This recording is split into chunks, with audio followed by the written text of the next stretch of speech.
Yeah, don't mind the boilerplate bio. I promise I'm much more disinteresting than that.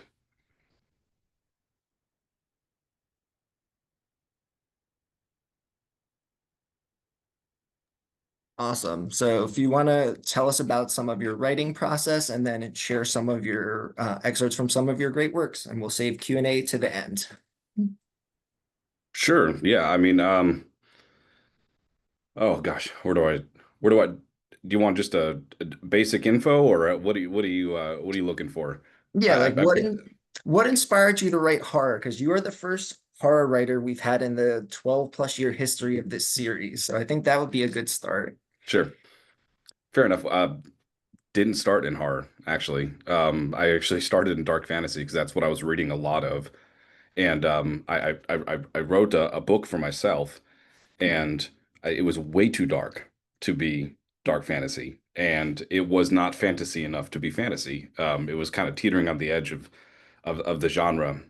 And I wrote it for myself, and it was great. But what it did was it sparked something. And so I had a close-knit group of friends, and these are my writer friends, and I shared the book with them, and they said, this is great, man. Like, this is fun, but it's really not hitting the marks to sell anything. You're kind of in between, and I don't think you're going to get the reception that you would need for this. I gave it to my other buddy, and he said, "Hey, do me let's have you write a short story. Just go write a short story." I wrote a short story for him.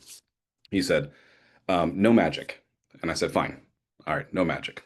And I wrote the short story, and he said, "You're a horror author. Stop putting magic in your books, and you will be a horror author." And so that was it. It came naturally. I guess the part of my bio that does make a little bit sense is the years in uniform. I'm kind of jaded to things now. Um, I'm still a police officer, but I can tell you that for me, some of the things that I may experience that I write about um, would be an absolute nightmare for folks, the average person. And for me, it's just the everyday. So I find the most terrifying things that I write about are the things that are as close to human as possible. So the last few books that I've written haven't actually featured any monsters. There was no big boogeyman. There was just people doing awful, awful things. And so I always tell them, I tell people, I said I would rather live in my books than live in real life because real life is terrifying. Um, no matter what I write into my books, there's nothing as scary as what we do to each other. And so the last few books that I've written have only been that take a few people, some strangers, put them in a room together, make them deal with each other for a long time, and inevitably chaos ensues. So, yeah, I mean, that's it. Now, I do have a little bit of a different approach to writing, is that I am a businessman first, and I just happen to do and enjoy the writing. So I've written 23 novels. And I've made 50 something short stories. I own a publishing house. I own a couple different businesses. I've made millions of dollars off of my writing. And so I write to an audience. I just happen to enjoy it.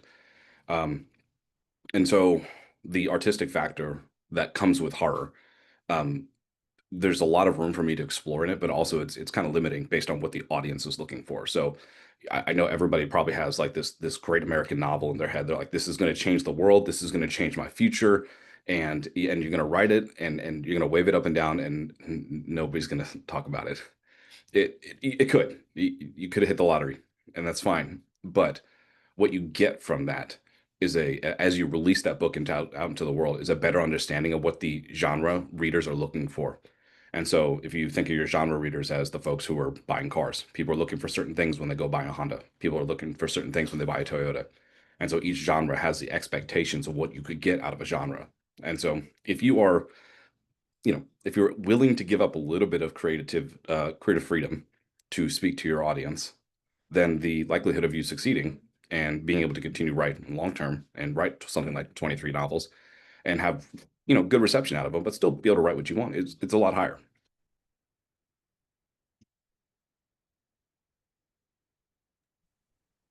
Awesome, awesome. So if you want to dive into some selections of your books, we can Sure. hear some And of your thrillers and horror.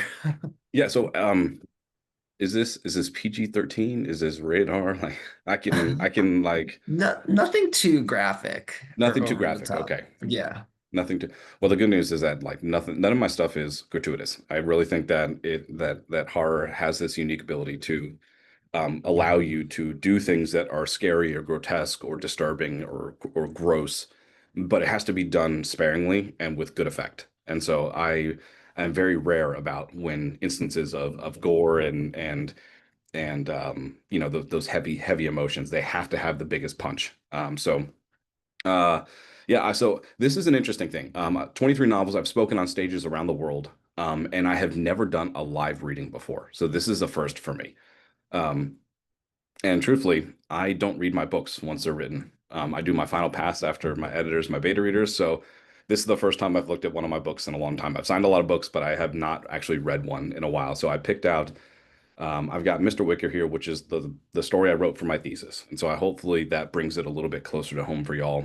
So I got my MFA a couple years ago, and I wrote a horror book. I went to Liberty University, and that's a Christian school, and so this version that you're reading is the approved version of that story. They said that, hey, look, we understand this is fiction. We understand that you're a horror writer, but the faculty is looking for certain things, and you got to bring it down a little bit.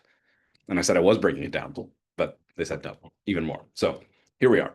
And so the other thing is too, I'll put links in the chat for you as well for everybody.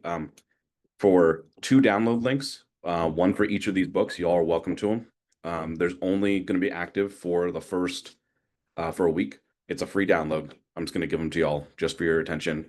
It's my two books, Mr. Wicker and Not Okay, which I think have the biggest punch. And for me, they were the most fun to write because the Mr. Wicker, like I said, was taking a bunch of complete strangers and dumping them into a grimy Dallas subway and watching them do terrible things to each other. And Not Okay was a very short, punchy book that I wrote based on the title alone. So I didn't have a story in mind, just the title. I had to figure out along the way what was not okay. Okay, so we've got Mr. Wicker here.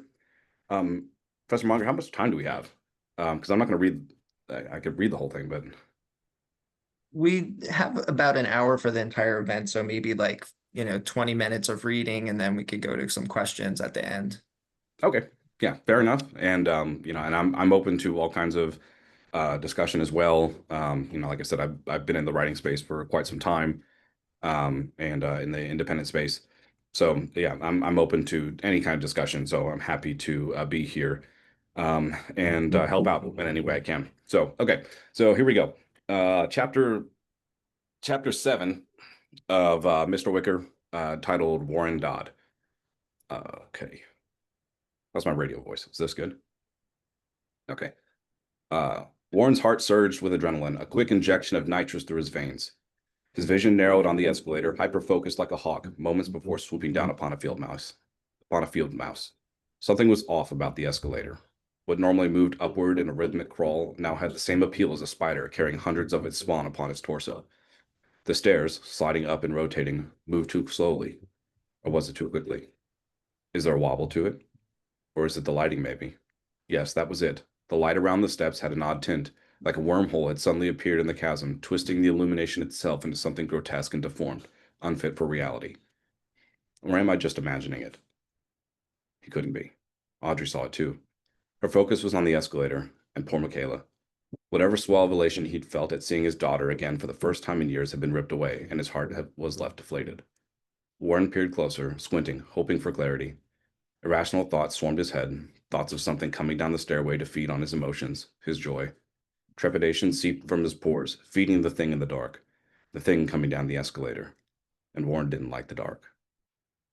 His grandma Ruth used to tell him stories of the dark, the kind only crooked old crones with rotting yellow teeth and gnarled fingers told scared little kids to keep him in check.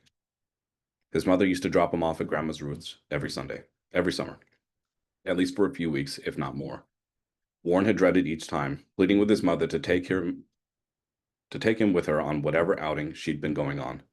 He promised to be quiet, to read and to study, anything besides leaving him with Grandma Ruth, not her. Each time, he'd cry and crawl at the door as his mother drove off. Even when he knew the truth, that his mother was a drug addict, he would still rather have been with her than with Grandma Ruth. But as the librarian of the middle school, Grandma Ruth had always been available during the summer, and the reluctant visit had become gospel.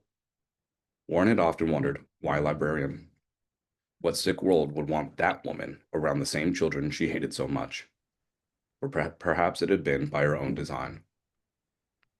Grandma Ruth would dig her claws into his collarbone while he silently cried, pulling him away from the door. Warren's mother would turn her back, light a cigarette in the driveway, and flop into the seat before spinning the tires. Where she went, Warren never knew. He wondered if she'd known the truth about Grandma Ruth. Did she care? Hadn't some part of her heart once been human? Or had it always been shriveled up, blackened and rotting, just like what had been left of the veins in her arms? Daddy, you're hurting me. Michaela's soft voice ripped Warren from the depths of his mind. The station and all its pale, diffusing, tilting, rushing back, and he looked down to see Grandma Ruth's spirit, returning from the dead, in the grip of which he held Michaela's shoulders. He released her. What is that, Daddy? Her finger still pointed into the dark. Warren squinted, but he didn't answer. At first, there was nothing out of the ordinary, only a lingering feeling in the escalator faithfully churning steps that moved up and down from the footbridge. But then Warren finally saw what his daughter's younger, better eyes saw, but with great difficulty. A face, appearing to hover in the dark. A face with high cheekbones and a sharp jaw, clad in the palest of flesh. An apparition of a man. The newcomer remained in the shadows, a death mask suspended. Warren could feel the man's eyes looking them over, scrutinizing them, devouring them. Can you see him, Audrey? He asked tentatively. I can. Leave him be. This is the subway. We've seen weirder. Warren agreed. Something about the man set him on edge. Much the same as some of the other lifers Warren had encountered at the Red Winds prison. Those hardened bastards whose every breath heralded trouble for anyone without the good sense to stay in their lane. It wasn't so much the man himself, but the aura about him. The aura, Warren realized, was what he had felt just moments prior. An aura that crept between his thoughts and left a silky residue, enough that he could feel it, but could do little to remove it. A residue that made him feel like his brain was itching. Don't worry about him, Peanut, he said to Michaela. Let's move over here. Who am I trying to convince? Michaela or myself? He motioned stiffly to a set of benches, unoccupied save for an older man, some business type, who had come out from the bathroom. Warren, I don't really think this is the best time, Audrey said, trying to take control of the situation as Warren and Michaela walked hand in hand. We don't have time to talk right now. This businessman gave a polite smile and a swift nod of acknowledgement before crossing his legs and peering into one of the tunnels. Is there a better time, Audrey? When's a good time for you? Because I've waited years for this, Warren spat, barely opening his mouth as the words slipped off his tongue, infused with a malice that couldn't be contained. He gave Audrey a sideways glance, then knelt beside his daughter, attempting to rekindle that lost feeling, to recover the moment, but he was still rattled by the appearance of the spectral man by the escalator, leaving his thoughts disjointed. Okay. Is that a good break? You have to excuse the noise if you hear any in the background. I'm getting new carpet, so it was really convenient that they did this right during the meeting. No worries, no worries. Cool. Yeah, so that was Mr. Wicker. And the cool part is too, if you go on to my school's library, the thesis is still available, so you can see the tamed version with the annotations and all that stuff for the thesis itself, if you ever want to pull it up. So it's available through the school's online library. Let me see here. Excuse me. Okay. All right. So I got the other one here. So now we're on chapter 8 of Not Okay. This one's punchy. It was my first book I've ever written in the first person point of view. And so it's a lot shorter. But like I said, I took inspiration just from the title alone. And so there was a junior artist, and he was coming up and he was like giving away book covers.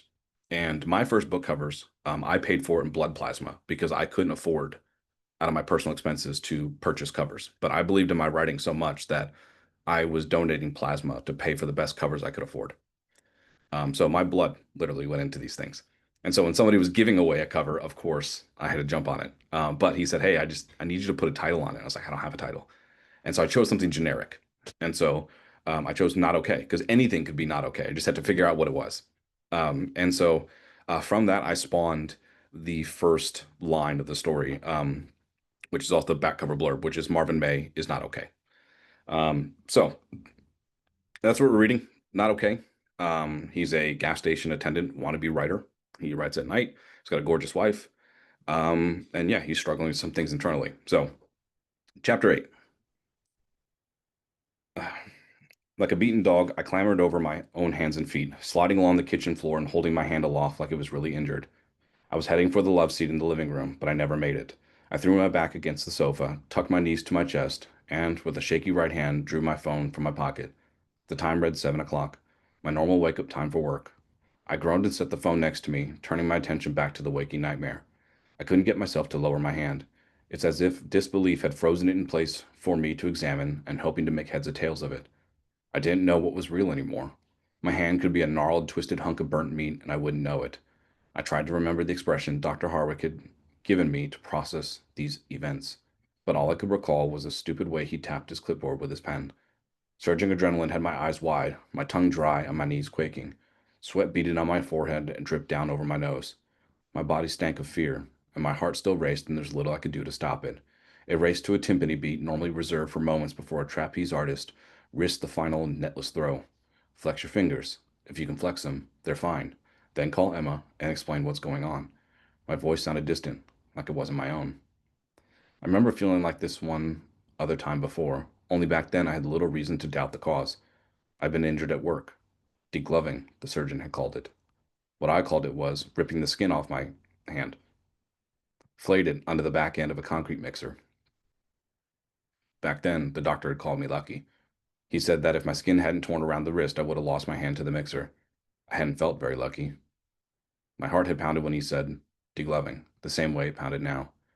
I knew what my senses told me, and that didn't add up to what I'd just seen, what I'd felt and smelled and tasted.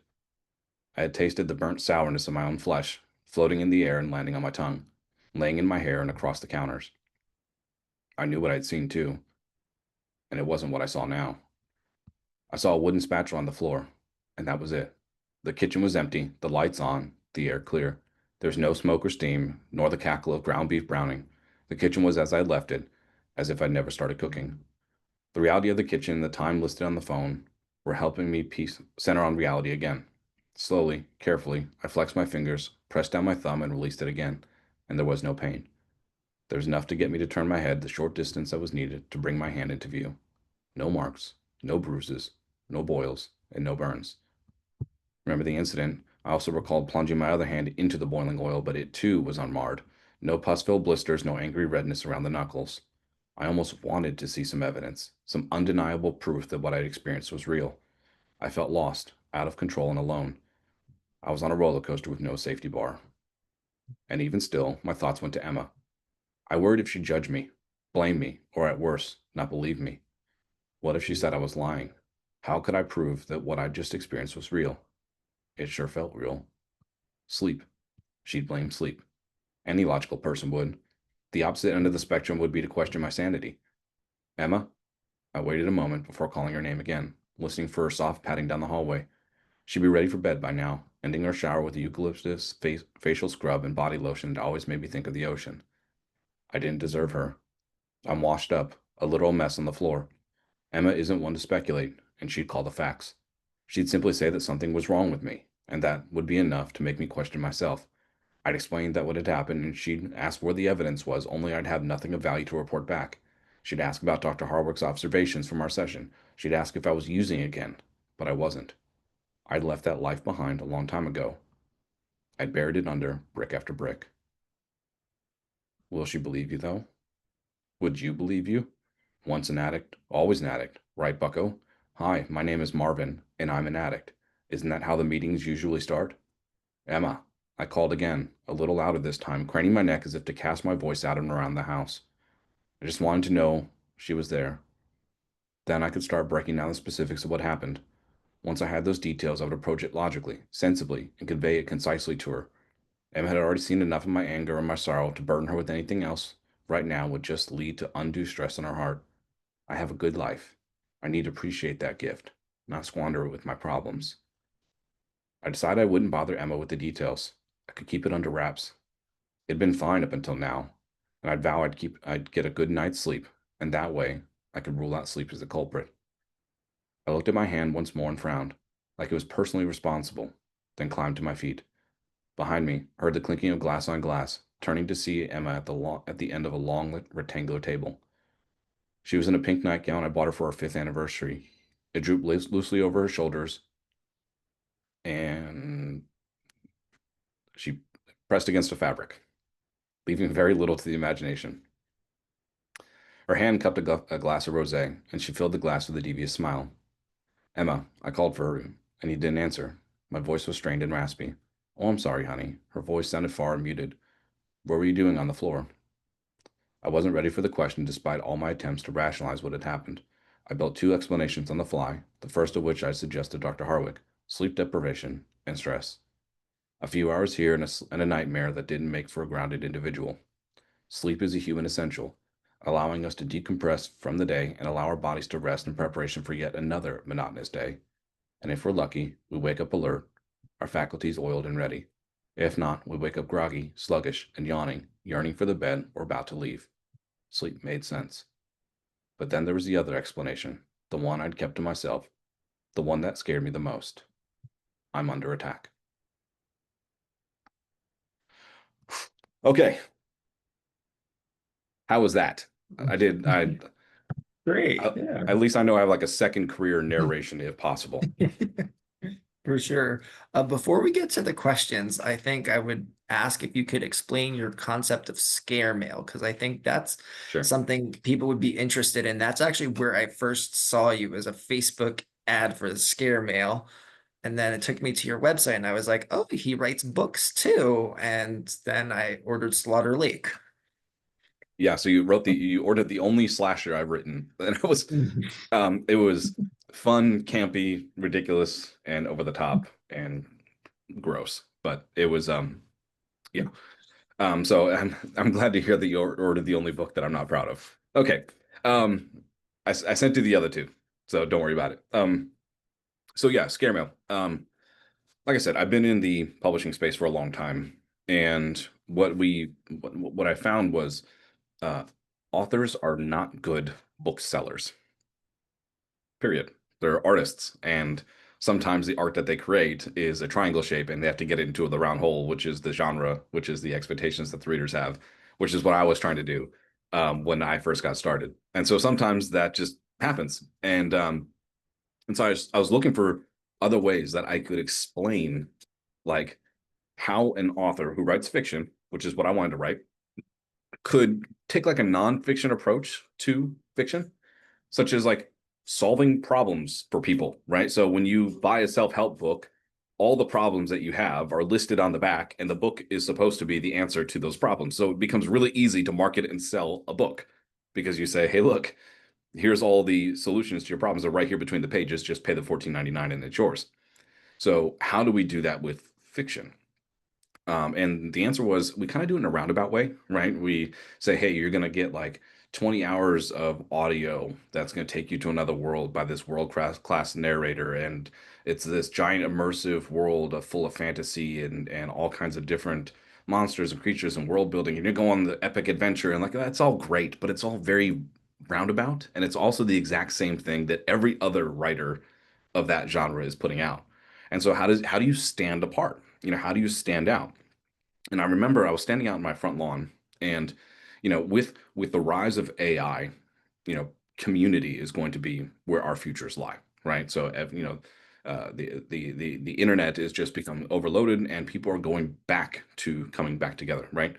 And so I was looking at building something for the community, and I remember I was like sitting out my front door, and I saw the cul-de-sac where I live, and I thought it'd be really cool to set up an old school Scholastic book fair there, get a big tent and like send everybody who wanted to come. You have to go in the mail and you get the thing from the Scholastic, in the same paper, and you got to like circle the ones you want, and you have to go pick out that thing, and you got to bring your sheet with you like the old way. And And then my eyes were kind of drifting back as I was planning this thing out, and I saw my mailbox, and I said, there was nothing good in that mailbox.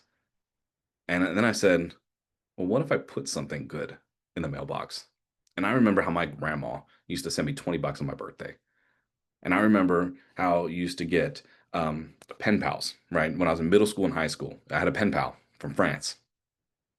And I remember these things, and I said, well, that's a pretty easy problem for me to solve for somebody, is that there's nothing but garbage in that mailbox, and everybody's got a mailbox, and everybody needs to check it, even though there's nothing ever good in it.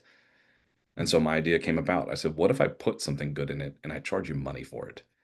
And so I created Scare Mail. And so it's an epistolary story, which is not a new type of story. Think The Color Purple, think Frankenstein, think Dracula. These are all stories that were told through letter format, right? World War Z, right? These are all um, the journal entries, the um, newspaper clippings, audio recordings, transcripts. It's told through a letter, a shortened, condensed, very personal format. And so I created a 24 part epistolary story, um, and it's told through the mail. So every 2 weeks, you get a new part of that story. And it's not just like a novel chopped up into 24 pieces. It is a very specific type of writing with its own set of tropes that the reader comes to expect. And so they're like, oh, like what, why am I getting the letters? That's important. Why can't it be a novel? That's important. Why is it 24 letters and not 12? That's important. And all of these things are built out into that world piece by piece. And so you have, a bit of suspended disbelief, because, letters are short, right? You can only get a few pieces of paper, and that becomes a logistical thing. The warehouse that I've got is dedicated to figuring this out. Um, but yeah, so it's its own entity, 24 letters, and the story concludes at letter 24. And so when people sign up, they start from the beginning and they go through the entire workflow for 24 letters. It takes an entire year. No, you cannot buy them all up front. That's the point. So, yeah, so we send letters around the world. I send 100,000 letters a month from my warehouse here in Texas. I'm also the CEO of Epistolary, which is the publishing company. We have 9 story letters launching next year. Um, we do very well. I have full-time staff of 11, 12 people, and we're about to triple and quadruple that for next year. So, yeah, all dedicated to story letters. So, yeah, that's Scare Mail, and that's Epistolary. Awesome. Thank you so much for explaining that. Let's open the floor for questions. So if you have them, you can either unmute if you wish to do that, or if you want to type them in the chat. Um, I'll start with the first question, I guess, unless somebody else has one. Have you considered or been approached for making any of your books into a movie? So typically that's during, like, a publisher would come to you for that first, right? And Mhm. they check your history of sales first. They want to see how well the book performs. The one publisher that has approached me was a major publisher. She was missing a couple zeros on her offer, and so that was not, there's a certain benchmark, that I look for if I'm going to turn over the rights, and typically these are lifetime rights. I value my stories a lot. So typically, you give over lifetime rights. So um, the answer is no, because I don't have a publishing deal. I'm all independent. But now there's software out there. My buddy is on kind of the cutting edge of of AI, and now he has something called Creatorwood, which allow you to basically take a book and generate a movie in one click. So yeah, very cool. He's taking on Hollywood, and he's gonna do it. So yeah, so that's something new and interesting. So if Michael's reading this, plug on Michael. So there we go. But yeah, Critters, very cool stuff. Awesome. Awesome. Thank you so much. Question, does writing scary stories help you to release any trauma that you may have, and how so? Yeah, so and I've had to do some kind of reflection on this myself, and I'm like, am I releasing trauma here, or is this just safe, scary, right? So I went to a haunted house. Like, it was a big haunted house. There were 5 of them that you could go to in this in the area in Texas I live in, and you pay like $40, and you can get in, go to all 5 haunted houses. And when you go in, you you suspend disbelief. You put yourself in the mood, you put yourself in the place, and you let your guard down, and you know that something or someone is going to jump out at you. And yes, you get scared, but also there's a smile that follows it, right? So it's these controlled doses. There's a reason that people are okay with jumping out of an airplane. They just don't want to jump out of an airplane without a parachute. See what I'm saying? So like these controlled doses, I think is okay and it's good and it's joyful and it's fun, you know, and horror can be fun. And I've never really looked at it as um a a fix to whatever trauma I may have. You know, I've worked double homicides. I've worked, you know, I've been working the streets for 10 years, night shift. I've seen a lot, but I think I've handled those things in a different way. You know, like I'm pretty vigorous about exercise. I exercise daily. I have an amazing spouse and an amazing support team at home. But I've never really looked at my books as like a trauma dump. So I think there's probably inspiration. It's inevitable. It's going to happen, but I don't think it's like inherent. You know, like oh, I've got to get this story out because it's just you know it that way I don't have to relive this nightmare I saw the other. You know, I just don't see it. But yeah, great question. And I know a lot of authors that do. So horror authors are some of the most amazing, honest, loving people on the planet. And the reason I say that is because all the terrible things in their thoughts that they're having, they're on the page instead of like instead of them out and doing it. So yeah, as you can see, bright lit room, lots of books, lots of beautiful colors. You know, not in my basement by candlelight. We're all just very much normal, honest people. So, but yeah, great question. Okay. Next one, you attended a Christian college. How does that currently influence your writing? Sure. Yeah.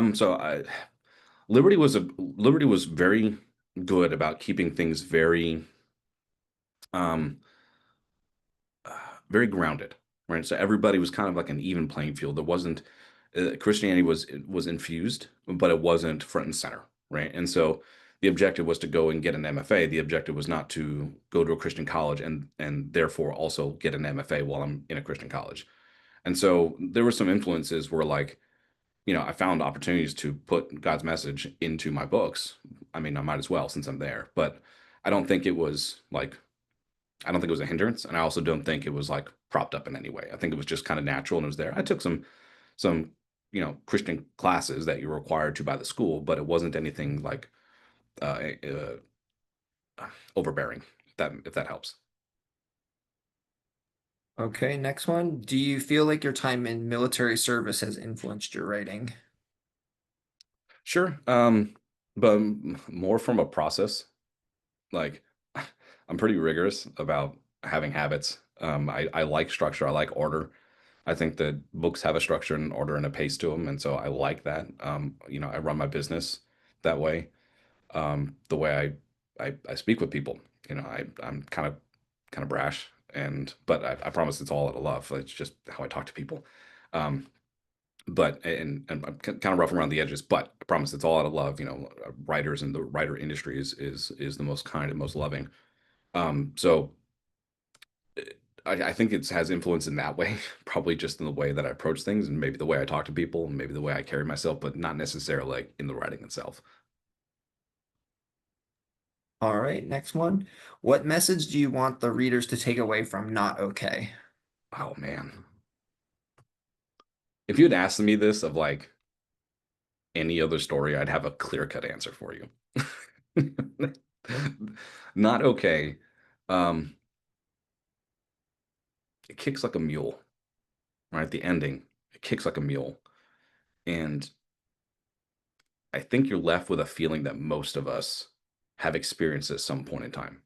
And that feeling is just utter uncertainty of what your eyes are showing you. I think we can all relate to that at some point. You've looked at something and you're like, am I really, really seeing this? And that's kind of the chapter I read was was this moment where Marvin could not believe what had just happened to him before. So in the previous chapter, he had basically put his hand on a burner and left it there. And then when he pulled away, he realized that there was nothing wrong. But he had all the sensory the cues that came with it and the pain and everything else. And that so that moment of coming back to reality and realizing that your reality and it may not be what you think it is. I think we fear that. We fear that so much. We fear that what we're seeing in front of us is just not true. Um, and so I think the lesson there really is, um, you got to be grounded. You got to be grounded in yourself. You got to take what's given to you, process it the best you can. But I mean, in the end, you just work with what you got. If that's all you have in front of you is you got the smell, you got the taste, you got everything but the sight, what happens? So you just work through it. And I think that's what Marvin was trying to do. I think he was just trying to work through what was going on. Sometimes you just try to survive. Okay, awesome. Next one is, are all of your books fiction or fiction and nonfiction? They're all fiction. So I've got a nonfiction book that needs to be revised. But um, that one, I don't think I have it out. But yeah, they're all fiction. Yeah. So Club Lit, the literacy club of Warwick, has ordered and began reading One More Victim. Is there anything you would like to share with us about that novel, as they, continue reading and eventually discuss it? Sure. Yeah. So one more victim. If there's a date, if there's a time, if there's a location, if there's a name, it all meant something to me in my time in law enforcement. I'm not going to tell you what it is because there's a lot of personal stuff in there. But if you saw something like that, there's a badge number. It meant something to me at some point in time. The other part about it is that it took inspiration, or I took inspiration from a series of murders that actually did take place in El Paso, Texas. And so during that time, when I was a junior cop and I was going through the police academy, my instructor had told me about a murder that he solved, or I'm sorry, a serial killer that he caught. And this man was taking people in his van, prostitutes, and taking them out to pieces of the desert. Just if you just drive in El Paso, if anybody's ever been to El Paso, you can go to El Paso, you can go on a road and drive straight, and eventually you'll just end up in the desert where the road ends. And it happens all the time, and it's just that's the nature of El Paso. And one night he was out on patrol, and what this killer was doing was I think he killed 3 or 4 prostitutes, and he would dismember them and leave them in boxes, cardboard boxes, all around the city. And so people were terrified of basically any box that they saw on the side of the road for a long time, for months. And so my academy instructor said that he was out on a deserted road, and he was just kind of out there, and I think he was smoking. And then out of the distance came a prostitute, and she was screaming and she was bleeding. She had been stabbed, um, and she ran towards him, and he grabbed her. And as he was like kind of trying to help her with the bleeding and stuff, she handed him a dollar bill, and he looked at it, and the dollar bill had the last 4 digits of the killer's license plate written on it. He had thrown a dollar at her and said, "This is all you're worth." And she took from where she had been cut. She took her own blood and she wrote the last 4 on that dollar bill. And it was that allowed them to catch him. And so that um, story has some truth to it. It's not the same killer, very similar style, but not the same one. And obviously, a lot of all the details are left out, but took inspiration there. So, yeah, I wrote those thrillers for fun. Um, I kind of understood the tropes. I'm a horror writer at heart, but I've played around. I've written dark fantasy. I've written sci-fi. But I pledge myself as a horror writer, and I think that counts. I think it counts because I've written more horror books than anything else. So I think that's fair. But I wrote those thrillers because they were fun and campy. If you think like Criminal Minds in a book, like that's all it is. Um, but yeah, I mean it only makes sense, right? A cop should write some cop stuff. So that's yeah. So I hope you enjoy it. I enjoyed writing them. There's a third one that's supposed to come out sometime next year if I can ever get off my ass. Kind of as a follow-up, another question was, how did you decide to build your main character, Jen Callow, from One More Victim? Yeah. So I wanted I wanted to take like that, I don't want to say stereotype, but like I wanted a determined woman, right, who was backed up by what I call the muscle, right? So this is Oakley. right? He's just kind of like the silent, like, kind of stand there and look at me and grunt. And I wanted Callow to really just be able to focus on her wit and her intuition and her knowledge to solve a lot of this stuff. And then whenever needed, there was Oakley with the muscle, ready to do whatever needed to be done. And so I was looking for an opportunity for someone who was maybe on the opposite spectrum, end of the spectrum of like a very, very smart Hannibal Lecter, right? We know Hannibal Lecter was incredibly intelligent, and that was what made him so formidable and so scary. And then on the opposite end of that was Clarice Starling, who was also incredibly bright and also incredibly daring and willing to take risks. So, but one chose to do good versus one who chose to do very bad. And so I wanted that dynamic. I wanted two willpowers to clash. I wanted the good guy up against the bad guy. And I thought that dynamic of a woman versus a man was amazing. And so that's how it came about with Genevieve Callow. Awesome. What advice would you give to future horror writers? Ugh, don't ever quit. And so here's what happened to me. I was in fourth grade and I was writing paragraphs in between classes, right? And so I would write a paragraph and I would give it to my little table mates there. There was like four of us sitting there, and they would all read it. And then when they read it, they would offer me their advice, and I would run over to the computer lab and I'd take out my floppy disk and I would save what I had written. I'd type it as fast as I could and I'd save what I'd written like on my floppy disk, like a little flash drive. And yeah, and so I took that and I was writing this short story for a contest. And the teacher, I got to the last phase, and it was me versus the teacher's daughter, and this was a writing contest. And I lost, and I asked, and you can imagine a lower fourth grader looking at his teacher and say, "Ma'am, objectively, why was my story not as good as hers?" And she looked at me and she said, "You have to be born with talent." And that crushed me for 20 something years.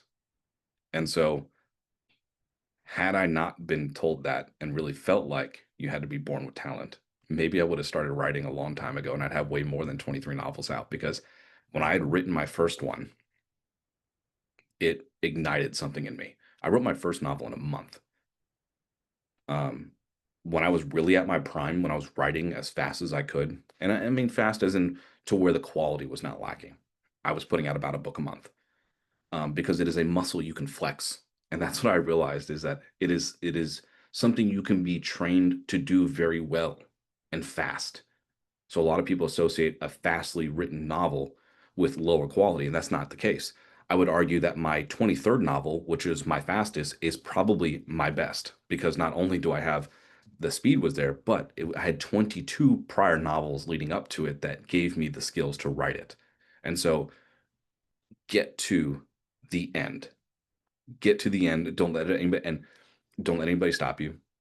Don't let anybody tell you that you have to be born with talent, because writing is a skill that each of you can learn. You can study the craft, you can receive feedback, you can even talk to the people who would be buying it from you and ask them what they're looking for. You can look at other people, and this is the craziest part about writing. You can pick up the books in the world that have sold the most copies and made people millionaires.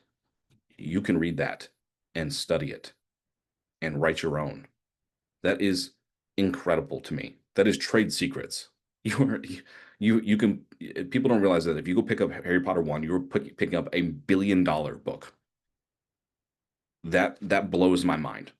And so don't let anybody think that you cannot learn the craft of writing. So don't quit. Everybody can write a book. Everybody should write a damn book. Everybody should get to the end of the book. Awesome. How did you grow as a writer in your journey since you started? Oh, I think and it has not been easy. And I'll put that out there. Each book was probably more difficult than the last, especially when it was underperforming, right? So when you're like, oh, man, this was supposed to be it, right? Um, this was supposed to, really rake in the dough. This was supposed to make all the fans clamoring for it. Um, And when that doesn't happen, it becomes very easy to like get disheartened and be like, oh man, like I put everything I could into this. It's like, that's okay. You can do it again, you know? And there is no reason to say that that first one you put out can't go back and make money for you later, right? You can, there's nothing that says you cannot improve your process. There's nothing that says that you cannot re-release a book. My first book that did not sell has been through 4 different editors and been re-released 4 different times, and to this day still sells. My first one. So, um, yeah, it was not easy, and there was a lot of times that I asked my wife, I said, I don't know if I want to do this anymore. I think I was on like book 15. I was like, I don't know if I want to do this. I don't know if I like this. And she looked at me and she said, you've written 15 books. I think you like it. You just don't like it right now. And I'm like, yeah, you're not supposed to be that right that quick. Like you're supposed to be some like back and forth, but like, all right, I'll accept it. I just don't like it right now. And that's like, that's okay, right? That's okay. It's okay to burden that and to say, you know what? I don't want to do this right now. I don't want to do this right now. And sometimes you push through because you got deadlines, or you got an audience that has a pre-order waiting for you, or you got to get to the end because David said so, and that way you can get to the next book. Like whatever your reason may be, it's okay to not like it in that moment because I get about the middle of my books and I'm like, I really don't like this. I don't want to do it anymore. Let's go back to the beginning. Like the beginning was fun. And then I get through the dreaded middle and I'm like, okay, now we're at the ending. Now it's about to get really cool. And and I think everybody experiences that. So um yeah, it's okay. It's okay not to like it all the time. Don't quit. Have you ever sent that teacher a copy of your books? I'll admit that I looked her up to try and find out, but I think she's long since retired, and I don't think she would remember me. Worst case scenario, like maybe I send her 20 of my books and she sends back the one that her daughter wrote or something back in fourth grade. But no, Oh. I have not. All right. Any final questions for David before we wrap it up? So I'm putting in the chat just a quick survey if you can give us some feedback on tonight's event. Would Dr. Riley or Chuck want to give some closing remarks as Dr. Casey is not here?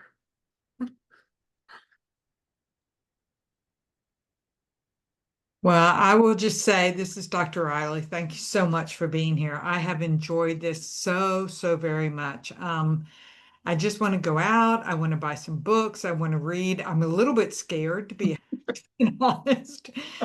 It looks like something I would thoroughly enjoy. So for your talent, time, tenacity, we just really want to thank you very much.